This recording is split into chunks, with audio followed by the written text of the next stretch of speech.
New regional order. Senior सहाफ़ी सलीम साफ़ी अपने column में लिखते हैं, मेहनत अमेरिका ने की थी लेकिन फल चीन ने अपनी झोली में समेट लिया। शायद इसकी वजह यह भी थी कि अमेरिका की नीयत में फतूर था, लेकिन चीन कम अज़ कम इस मामले में मुखलिस है। ईरान और सऊदी अरब के माबैन मुज़ाकरात का आगाज़ अमेरिका की शय पर इराक़ी हुकूमत के ज़रिए हुआ था। इसके कई दौर भी हुए थे, लेकिन इस हवाले से अचानक एक हसीन और खुशगवार धमाका चीन के दारुल हुकूमत बीजिंग में हो गया। 6 मार्च 2023 को बीजिंग में चीन की सालसी में सऊदी अरब और ईरान के अहम अहदेदारों ने सफारती ताल्लुकात के साथ साथ साबिक मुआहदों की तजदीद पर रजामंदी ज़ाहिर कर दी। सिर्फ यही नहीं हुआ, बल्कि यमन में होने वाले 2022 के अमन मुआहदों को आगे बढ़ाया जाएगा। ईरान सऊदी अरब में हूसी बागियों को भेजने या उनके मिसाइल हमले करने के सिलसिले को रोकेगा।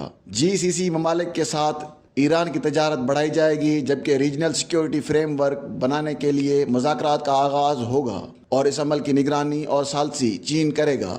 हमारे पाकिस्तानी सियासतदानों को तो इलेक्शन और सुप्रीम कोर्ट खेलने, जबकि मीडिया को उनसे चस्के लेने से फुर्सत नहीं।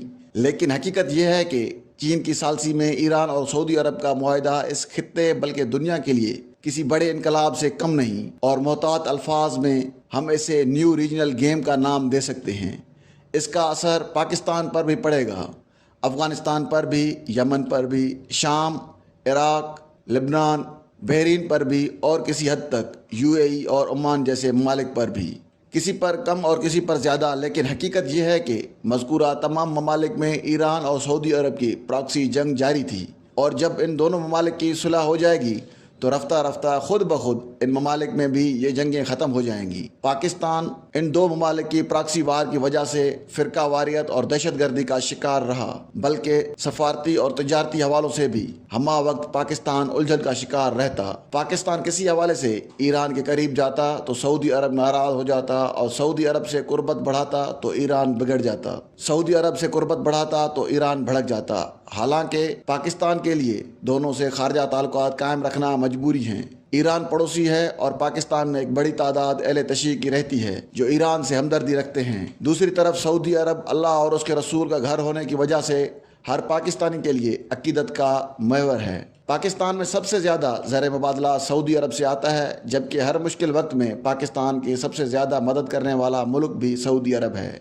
यूँ अगर इन दोनों मुल्कों की सुलह हो जाए तो पाकिस्तान इस उलझन से निकल जाएगा। इसी तरह इन दोनों ममालिक ने एक तवील अरसा तक अफ़गानिस्तान में भी प्रॉक्सी वार लड़ी है, और ज़ाहिर है कि अफ़गानिस्तान के हालात से भी पाकिस्तान बराह रास्त मुतासिर होता है। इस तरह अगर शाम, लेबनान और यमन में एक मुसलमान के हाथों दूसरा मुसलमान मरता रहा तो उसमें भी एक अहम आमिल ईरान और सऊदी अरब की प्रॉक्सी वार थी।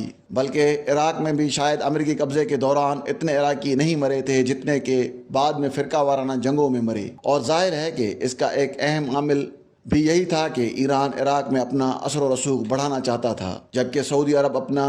अब इंशाअल्लाह मज़कूरा अरब ममालिक भी अमन की तरफ बढ़ेंगे और फ़िक़ही बुनियादों पर या प्रो ईरान और प्रो सऊदी अरब के बुनियाद पर एक दूसरे से लड़ने के बजाय तिजारत और तरक्की के मैदान में मुकाबले की राह हमवार होगी। एक और अहम नतीजा ये निकलेगा कि अब अमेरिका की ईरान और सऊदी अरब को ब्लैकमेल करने की सलाहियत मजीद कम हो जाएगी, क्योंकि ईरान का खौफ दिलाकर अमेरिका अरब ममालिक को अपना असला भेजता, इनके तेल के ज़खायर पर कंट्रोल हासिल करता और अपनी मनमानियाँ करता रहा। और दूसरी तरफ ईरान को इतना खौफ अमेरिका का नहीं था जितना कि अरब ममालिक का था, इसलिए इसके ज़्यादातर वसाइल अमेरिका के ख़िलाफ़ इस्तेमाल होने के बजाय मुसलमान ममालिक में अपने प्रॉक्सीज़ को मुसल्ला करने और दीगर हवालों से इमदाद देने पर खर्च होते रहे। अरब ममालिक की इसराइल के साथ ताल्लुकात की बहाली के अमल ने ईरान के खौफ को मज़ीद बढ़ा दिया था, क्योंकि उसे खौफ था कि ये इत्तेहाद इसके खिलाफ बन रहा है। मेरा अंदाज़ा है कि इसराइल के साथ अरब ममालिक के ताल्लुकात की बेहतरी का अमल बदस्तूर जारी रहेगा, लेकिन अब इसकी बुनियाद ईरान का मुकाबला नहीं बल्कि बाहमी बका और तजारत पर होगी। जो मुस्बत पेशरफ्त हुई है इसका क्रेडिट सऊदी अरब की क़यादत यानी शाह सलमान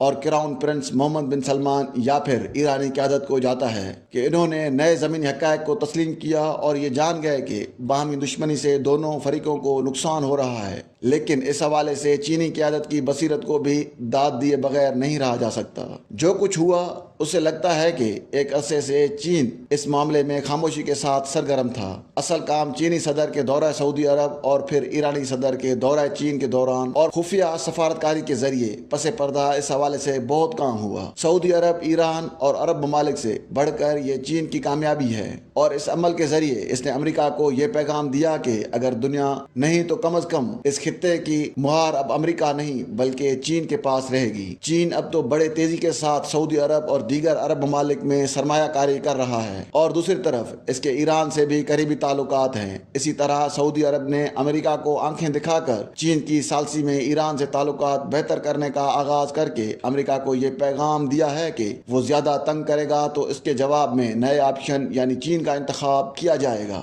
ایران اور سعودی عرب اس حسین اور نیک یوٹرن لینے پر کیسے مجبور ہوئے، اور موقع کے ساتھ ساتھ یہ نئی صورتحال پاکستان کے لیے ایک نیا چیلنج بھی لے کر آئی ہے۔ زندگی رہی تو اگلے کالم میں اس کا تذکرہ کروں گا۔